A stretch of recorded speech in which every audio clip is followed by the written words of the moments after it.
one of the most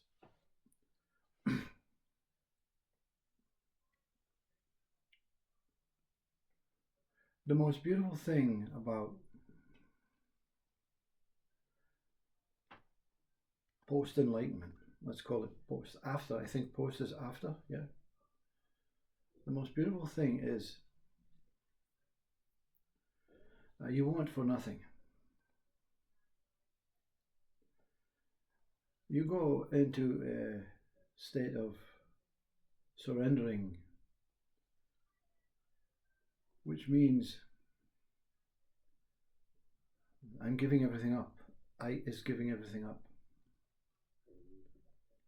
I is giving the body, the thoughts, the family, the material objects, the faith, the trust, the acceptance, all giving up. But there's a subtle difference, because many go through this surrendering process and fail, because there's an expectation that you're going to get something in return. You see, if there's an objective behind it, you know,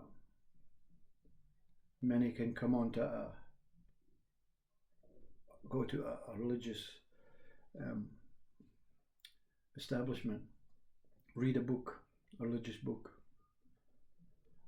listen to a talk on YouTube from some saint and say, yes, I understand this giving up, and look what they gained from it, you see. You see, you gain nothing. You gain nothing. There's no return for giving and surrendering up. There's no expectation. If I give everything up, I may see angels, I may find death, I may go to heaven, I may find God. No, I don't even want that, you see. I'm giving up that. And you get what you want, you see. Not that there was a wanter. You know, the mind was extinct. It had been working this soul or this spirit, whatever one is, for centuries. Constantly trying, constantly attempting, constantly looking, constantly searching, constantly analysing, constantly being compassionate, kind, constantly being bad, you know, evil, constantly thinking there was something that we were missing, that I was missing, you see. And that what was missing was the giving up, the surrendering, to reveal. You see, the minute you say to reveal something, you say, I want that, you see. The other one says, I want that. I want to be in the same position as this one. What position? Do I look any different from any human being? Do I have some sort of, what's that angel thing above your head? I have nothing, you see. So but of course you have what you have, you see. You have what is in front of you, what is around you.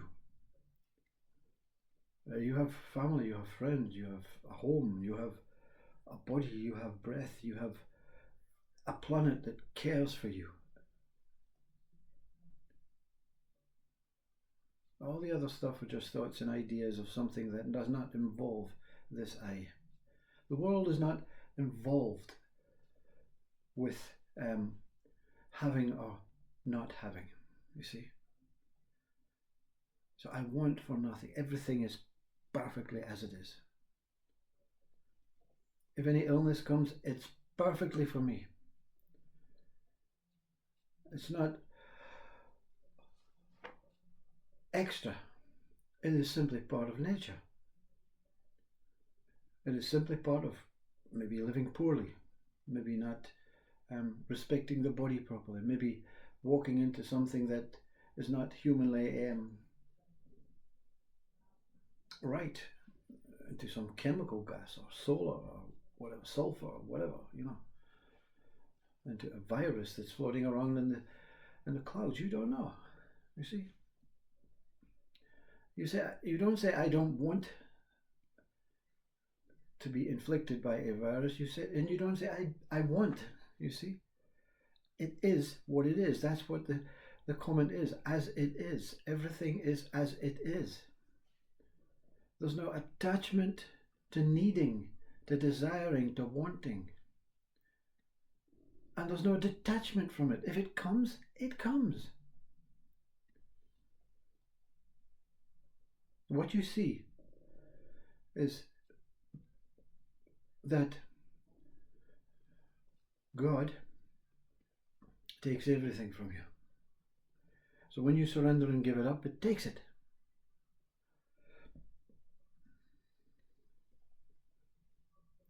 But it cannot take that what it has no right to take. You see, the body is part of nature. The initial simple mind is God. If it starts taking your simple mind, it's taking itself out of the equation. But it will willingly take away all the material stuff, all the thoughts, all the power, all the sins, all the negativity, all the needs, all the wants, all the challenges, all the stuff, because it's human stuff. It says, God says, yeah, okay, I'll take your human stuff. It's worthless to me anyway. This God doesn't take it and say, okay, I'll keep it, if they want it back, It's cast into the into the solar system, into the outskirts of God,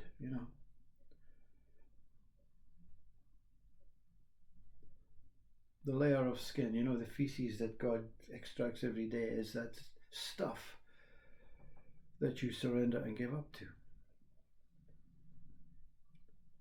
So the state is so level, so balanced, so on par. Whatever I have, I have. Whether it's an identity, whether it's a name, whether it's just a simple body, whether it's a tree to sleep under, that's what I have. Everything else was given up, you see. God takes away all the nasty stuff, all the stuff that keeps you suffering. So God doesn't take your suffering, God takes that what causes suffering. Needs and desires, wants more. I want more. God says down Jesus to say, look, what is it that you really need? In your human condition, what is it that you need? What is it that your body cannot do? What is it that you have to compromise? I'm going to compromise working today. I'm going to buy a machine and do it for me, yeah? Because my body is not able. It's not capable. It's not fast enough. It's not going to make me enough cash. So I'll do whatever I have to do to get more cash, you see. And you wonder why kings and queens and politicians and presidents and all these play this role of taking everything from you, which they do. They give you the job and then you get the money and they take the money from you, whether it's taxes or whether it's penalty fines for parking, or all these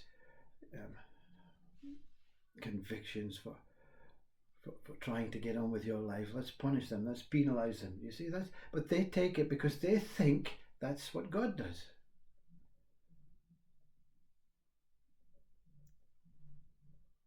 God doesn't give you penalty convictions, doesn't give you a job to do.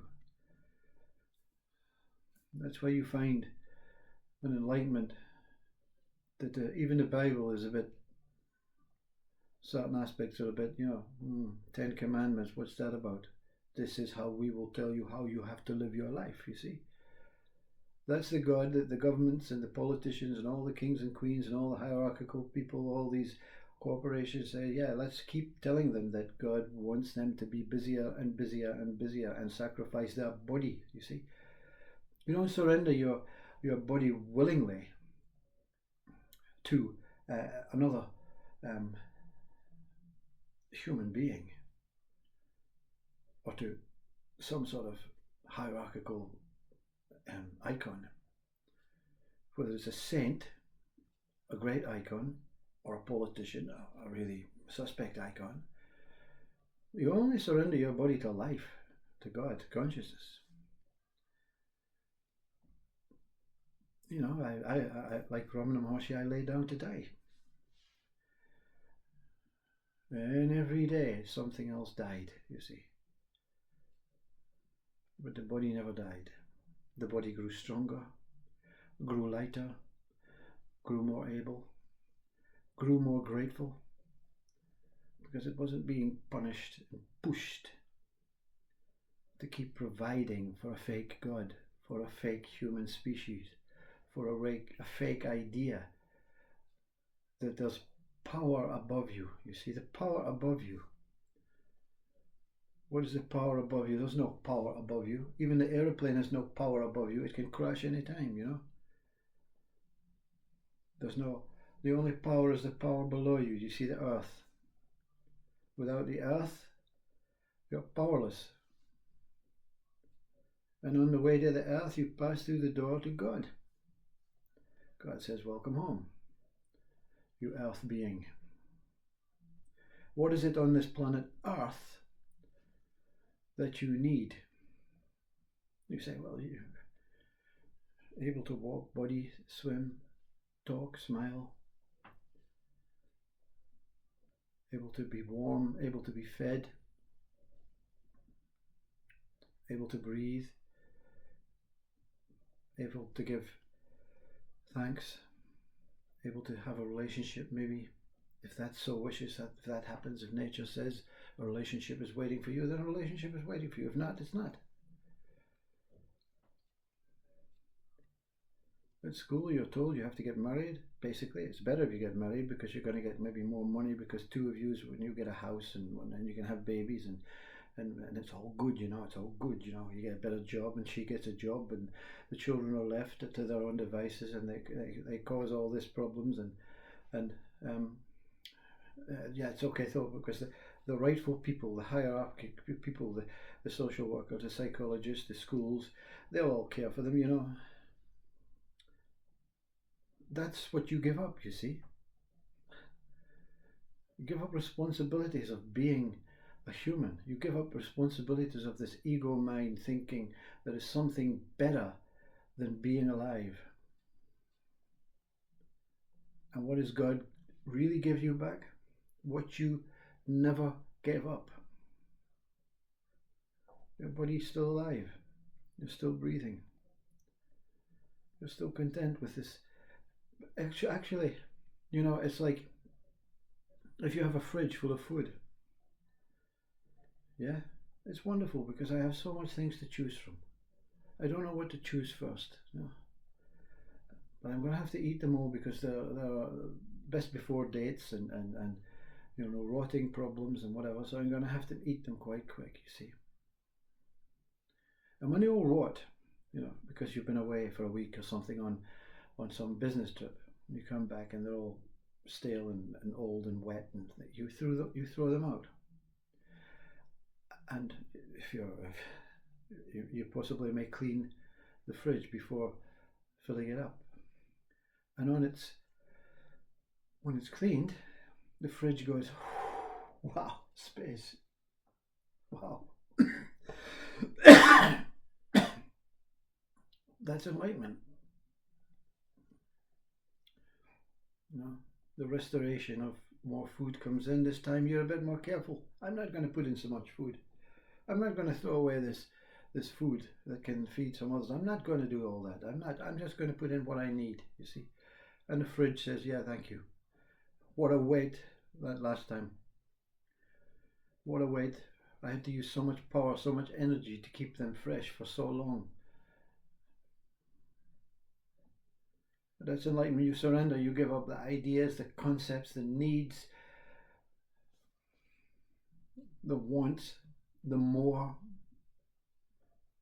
But you initially, you give up your body, you give up life, but you don't, it's not your job, you see. It's not my job to take this body out of this game. It's not my job, you see. It shall be done, you see. No one exempt from this body death. No one exempt from body death. It shall happen in its time. Why would you want to take an action on this thing that gives you some sort of feeling of being alive?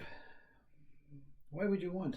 You see, but the mind, the psychological mind, it says I can't lose anything. I have to want more. I'll keep that in storage, you see. The brain is filling up, the fridge is filling up, the stomach is filling up, the heart is filling up. And there's an explosion waiting to happen. So you see yourself very lucky because I gave up before the explosion really happened. The shock of the mind said, I have to destroy myself. So the ego mind destroyed itself to give the body time to lie down and just filter away, you know. For weeks and months you just lie and you wait for the inevitable and you die. I die before I dies. See?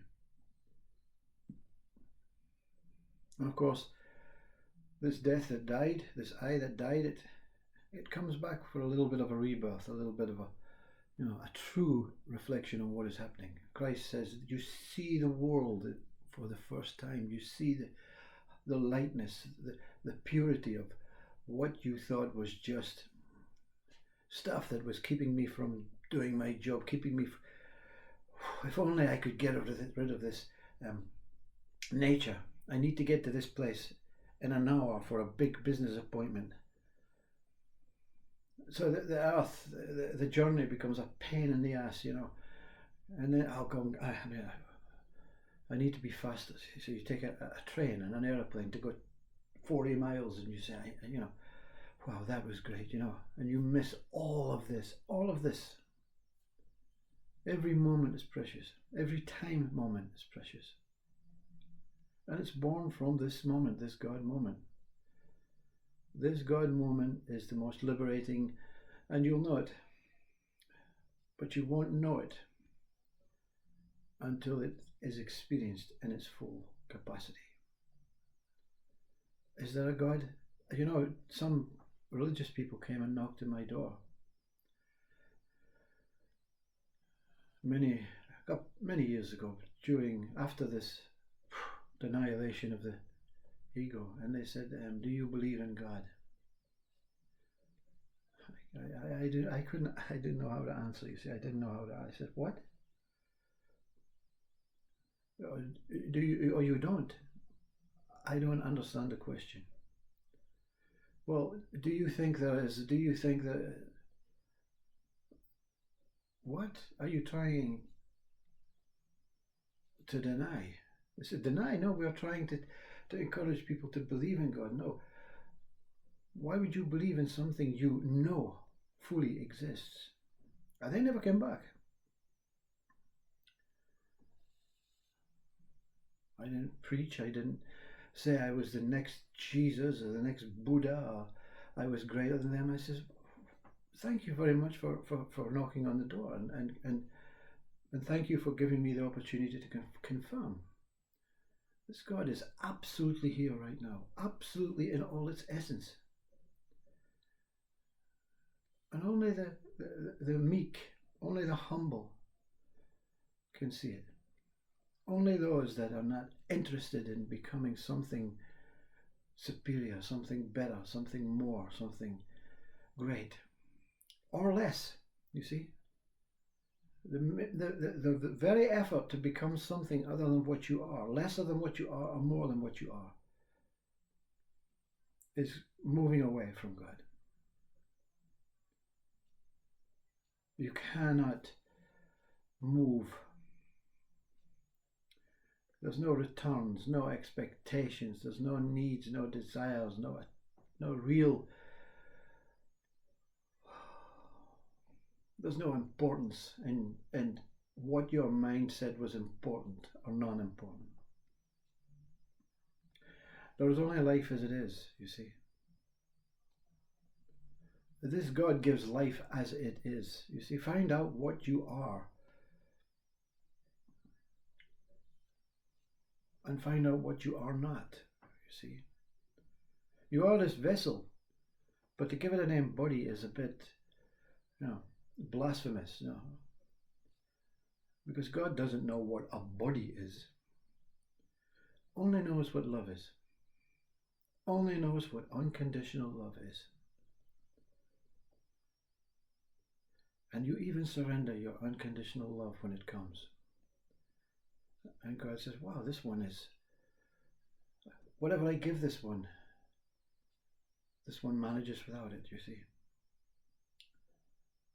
But it cannot be taken away, you see. It's just, these are just thoughts and ideas. Thoughts and ideas of what God is and what God is not, you see. But when the thoughts go, that what is inside does not think about God, think about what to do, think about where to go, think about how to do it. It just sits in the presence of God. Always the presence of God. This is the presence of God. The here-ness of God, the now-ness of God is whatever it is. It cannot be removed. It cannot be taken away or returned. You're always that. And God is saddened when people say, when minds say, I wish one day I could meet God. And He's standing within you. He, I don't mean He. It stands in every breath.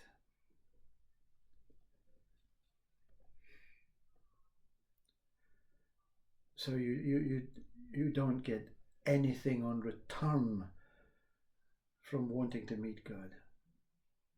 You already had it, you see. God was just making it clear,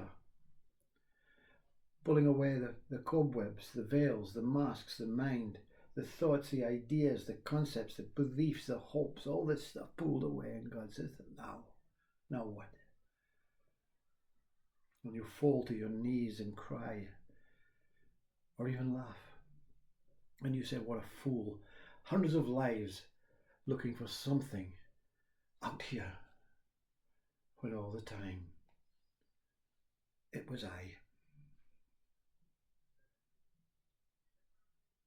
Namaste.